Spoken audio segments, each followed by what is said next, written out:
kapitalis dengan komunis itu berlawanan. Kapitalis yang nggak di kalau kapitalis pasar bebas, permintaan, supply and demand. Kalau kalau komunisme semua diatur oleh negara. Jadi dengan komunis kan, kalau komunis semua diatur oleh negara ya. Komunis itu diatur oleh negara. Semuanya diatur oleh negara. Dari mulai hal-hal basic kayak makanan, kerjaan, gaji, segala macam, tempat tinggal, itu semua udah diatur oleh negara. Oke, ya, artinya komunis itu diatur oleh negara. Inflasi itu jadi penurunan nilai mata uang. Atar kencing, atar kentut, atar kencing, atar kentut, berak, atar kencing, atar kentut, atar kencing, atar kentut, atar kencing, atar kentut, berak. Oke, kembali lagi sama gue, si Julius Joker. Kali ini gue bakal ngadain podcast kecil-kecilan mengenai ideologi di suatu negara. Ya agak berat ya bahasanya nih, buat negara nih. Cuman ya politik. Daripada ngomongin politik lebih bahaya lagi. Kita ngomongin negara, tapi negara lain jangan negara ini. Negara ini mau dibagus lah. Negara ini juga nggak apa-apa. Kita bahas. Baca kan bahasanya kan. Aduh. Sekarang Anda mau nanya nih, coba. Nama gue Muhammad Zaki Alatas, gue temannya Junet dari SMP. Kita berdua sekelas bareng dan sampai sekarang kita masih solid bersama-sama. Oke. Sampai pikir panjang lagi, gue mau nanya-nanya nih. Menurut ente tuh negara kapitalis itu seperti apa ya? Kalau negara kapitalis tuh kayak Amerika, kebanyakan negara-negara Eropa Barat kayak Perancis, Inggris. Rada gedean. Jadi teredit ya. Intinya kalau negara kapitalis itu ya kayak negara-negara Barat kayak Amerika, Eropa. Nah kalau di Eropa tuh lebih condongnya ke Eropa Barat kayak Perancis, Inggris, Spanyol. Terus mereka lebih condong ke kapitalisme. Kapitalisme itu seperti apa ya? Kapitalisme kalau ini menurut gue ya, ini definisi secara gue pribadi gitu. Betul. Mungkin lu nggak setuju dengan pendapat gue, gitu. Hanya opini gue aja gitu. Demokrasi lah kita ya. Iya.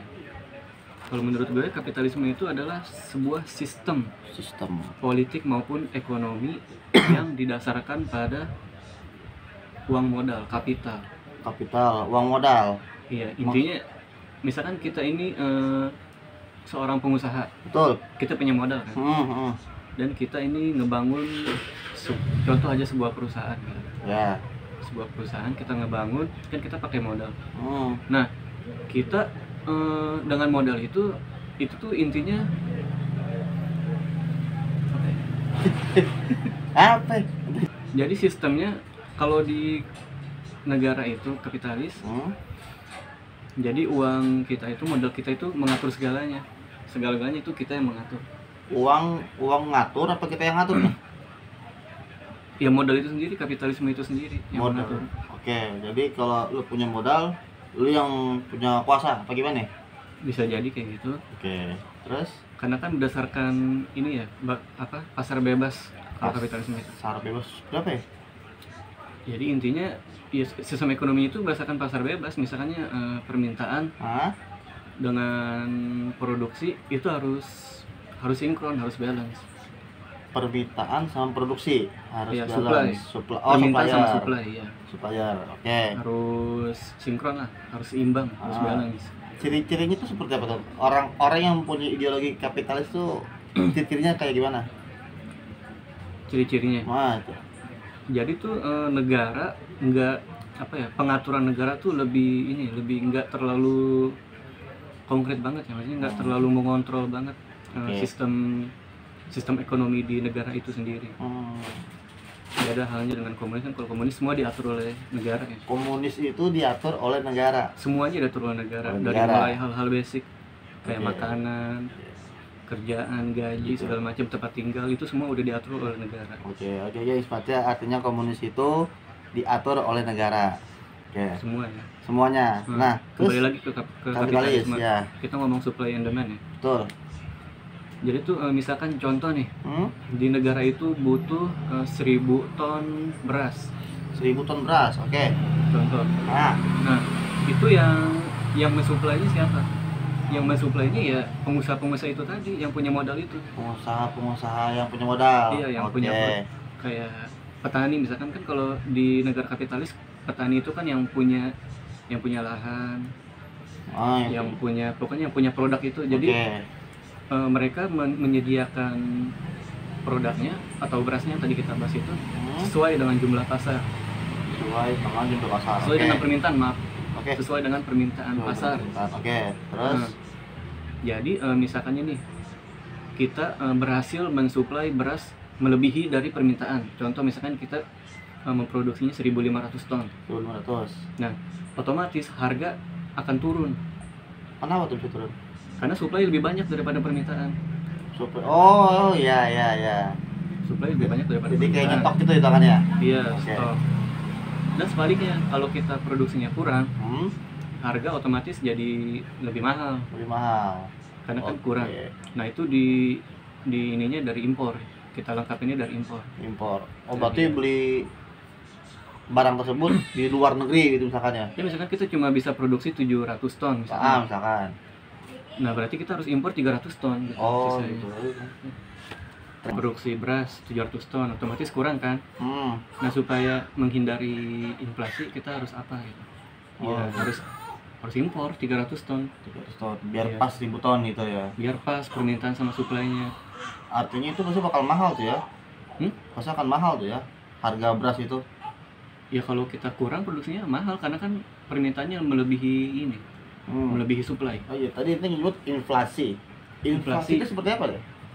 Inflasi itu jadi penurunan nilai mata uang. Iya. Contohnya misalkan ini tahun 2000, 1000 itu kan bisa beli banyak ya. Iya, bisa. Ibaratnya kita bisa makan bakmi 1000 udah kenyang kan. Tapi kalau sekarang kita beli bakmi berapa? Minimal 10.000 lah. Minimal 10.000. Malah ada yang 15.000 kan. Iya. Itu namanya inflasi, pengurangan nilai mata uang.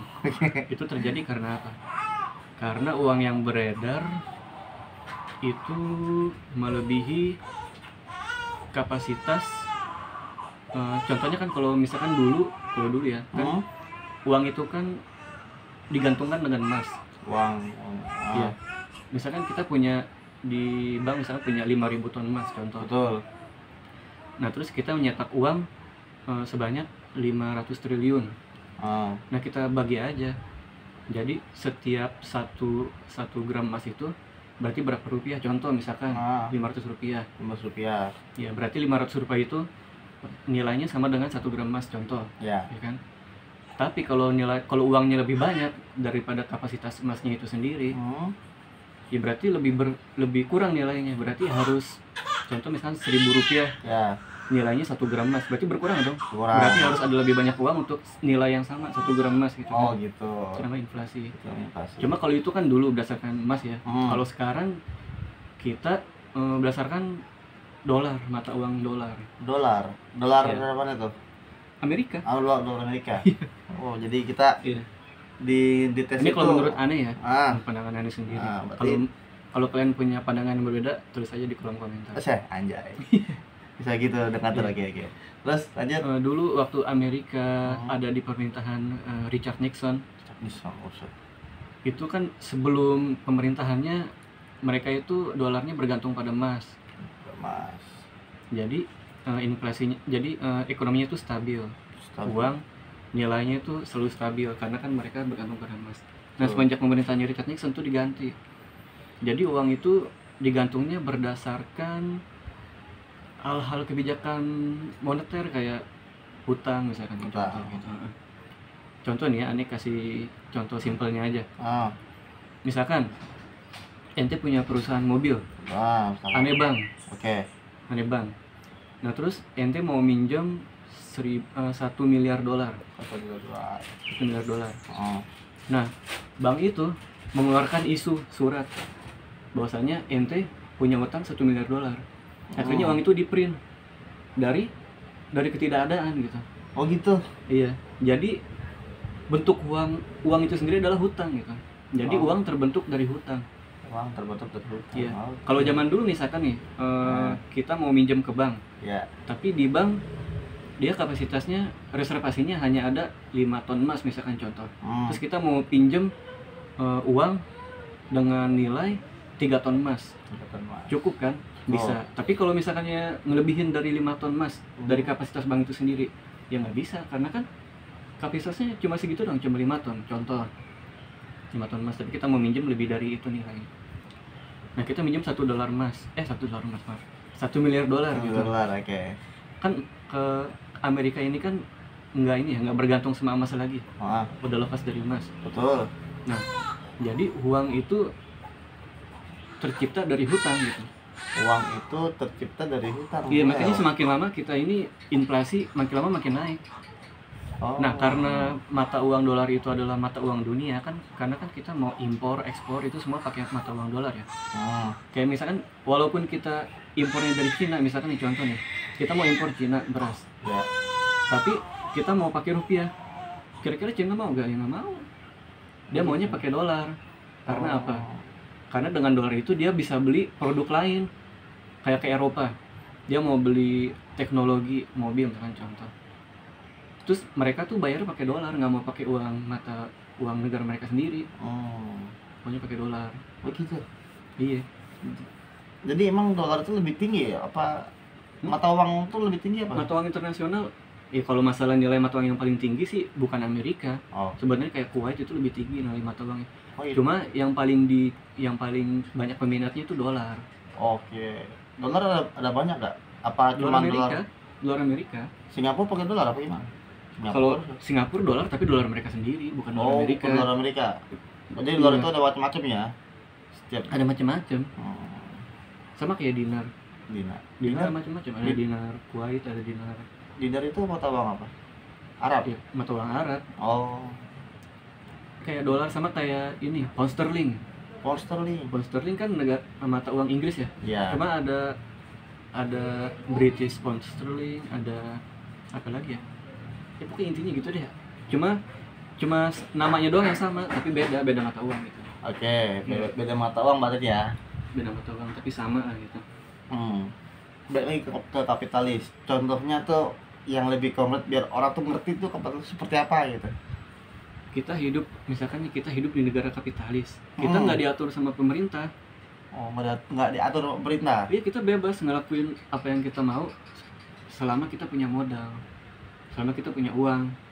Karena yang sistem dasar ekonomi kapitalisme itu sendiri ya adalah pengusaha-pengusaha tadi.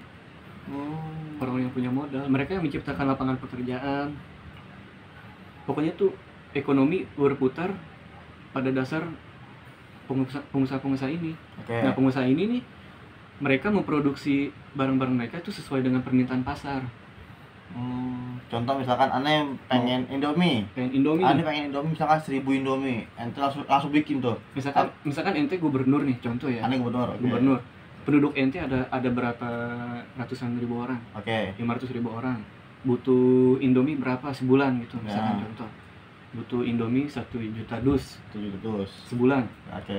Nah, perusahaan ini rating the fruit. Terus berarti perusahaan Indomie ini harus bisa mensuplai 1 juta dus sebulan. Gitu. Itu kan karena permintaan dari penduduk ente kan. Nah, kalau di negara komunisme itu sebaliknya. Jadi tuh yang ngatur pemerintah, misalkan wilayah Jakarta nih contoh. Ini cuma berdasarkan perkiraan doang, misalnya kota Jakarta butuh 1 juta dus Indomie. Nah, berarti perusahaan itu harus bikin 1 juta dus Indomie. Itu kalau pemikiran komunisme. Komunisme tuh semua diatur. Jadi kita kayak makan, rumah, gaji, itu semua diatur. Berarti kapitalis dengan komunis itu berlawanan. Kapitalis yang nggak di. Kalau kapitalis pasar bebas, permintaan, supply and demand. Kalau komunisme semua diatur oleh negara. Jadi negara yang bilang ini ya harus gitu. Surut ya. Kalau komunisme itu kayak gitu ya, surut ya. Misalkan ini negara sedang kebutuhan negara dalam 1 tahun itu misalkan 1 juta ton beras.